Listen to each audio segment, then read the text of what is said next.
Once again, this is a local artist known in South Florida as Lox the Ripper. He's a poet, an artist, an MC, and also a b-boy. Where are you originally from? Originally, I'm from Jamaica, but I've been up here in the United States since '94. 94.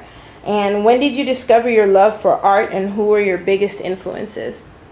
Um, my love for art in general has been continuous growing ever since I was little, looking at certain things, even starting with the basics such as, Picasso, with his abstract style, sharp lines, to basic graffiti art, that you basically see on the streets. Right. Like another artist I could probably name is, what am I thinking of? The name eludes me right now, but I'll probably get back to you. It's the same artist that does the Andre the Giant, Throw Up. Right. So that down to even local artists, people that I know personally. Right. So all art that I see actually is an influence to how I express, but more strongly rooted, in elements of hip hop. Okay. And if you don't mind, can you show us the two pieces that you brought with you today? The two pieces that I brought with me today.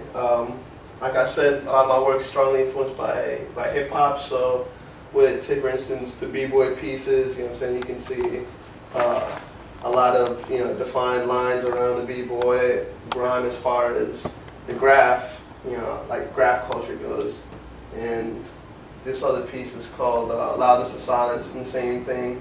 Influenced by, as you would see in graffiti characters and letters where they have strong borders around them. You can see the same effect that lines around the character as well as, other elements of the painting.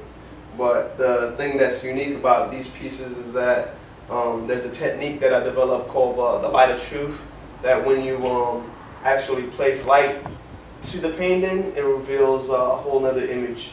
So, say for instance, if I were to take this piece and turn the light on behind it, let's see, I don't know if you can actually see, but it makes out an outlet of actually the Grim Reaper. And the gun turns into a scythe, and the quote where it says snitches get stitches, now you see actual more reveal to the quote where it says, snitches get stitches, but silence kills. And this is the loudest silence you will ever hear. And on the skulls are the RIP symbols now up here. And then,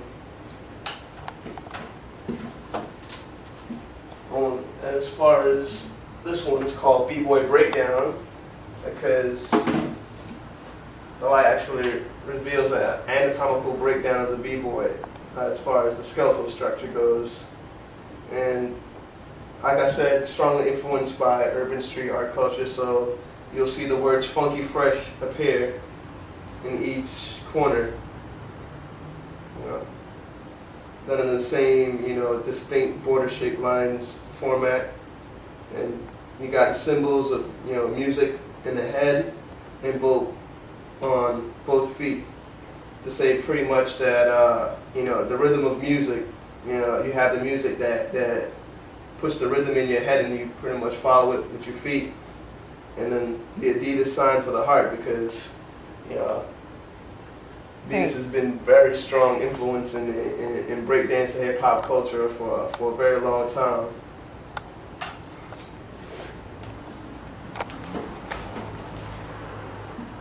Which one of your pieces speak out to you the most, and why? Even if it's not a piece that you brought with you today, but which one of your pieces speak out to you the most?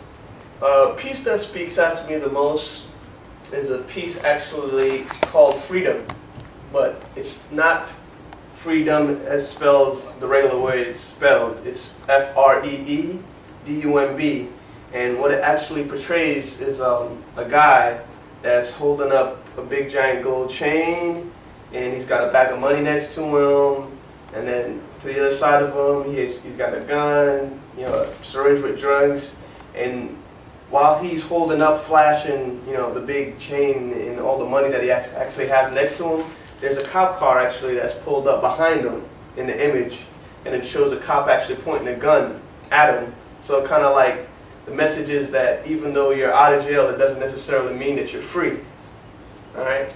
And then using the same technique that I use, once the light actually hits that painting, the individual's clothes disappears, and the chain that he's holding up actually turns into slave shackles. And behind the cop car, you actually see a slave ship, because the transportation of slaves on ships and transportation of urban urban people in cop cars is not too much different and same.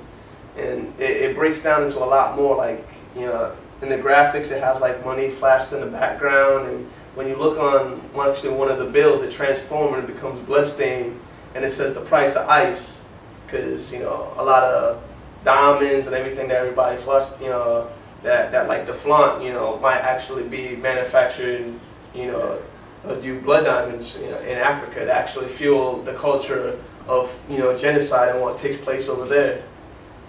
Okay. And who would you say is your favorite urban artist or street artist today? My favorite urban or street artist today?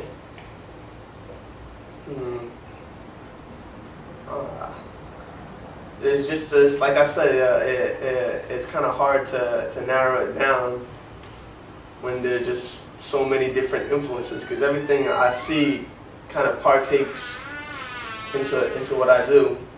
There's a local artist called Junks Rocks. He does some great stuff. Serum. What else can I say?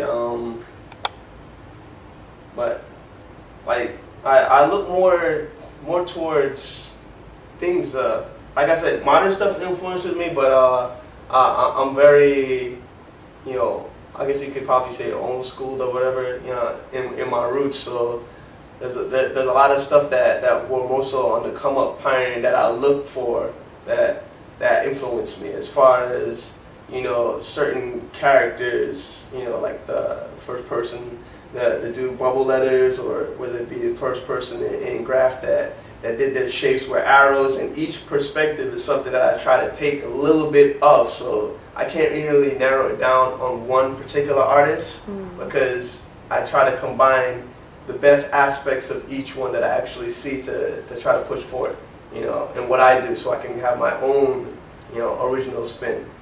Right. And also, what are your views or your feelings on this movement?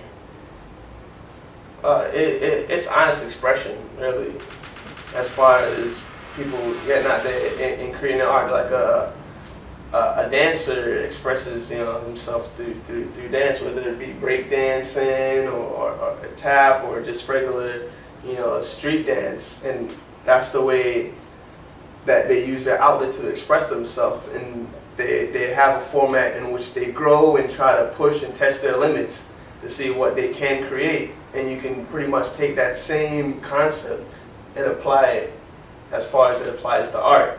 It's a growth experience. Each time you paint, get up, you may start on a smaller platform, but then that platform that you start on that smaller, you want to become more grander and bigger, and then you want to become more definite, and make certain things more precise. So as you go along, it's a learning and growing experience. And with that being said, I'd like to thank you very much for being part of this talk today, and good luck on your future artwork, and thank you once again. You're welcome.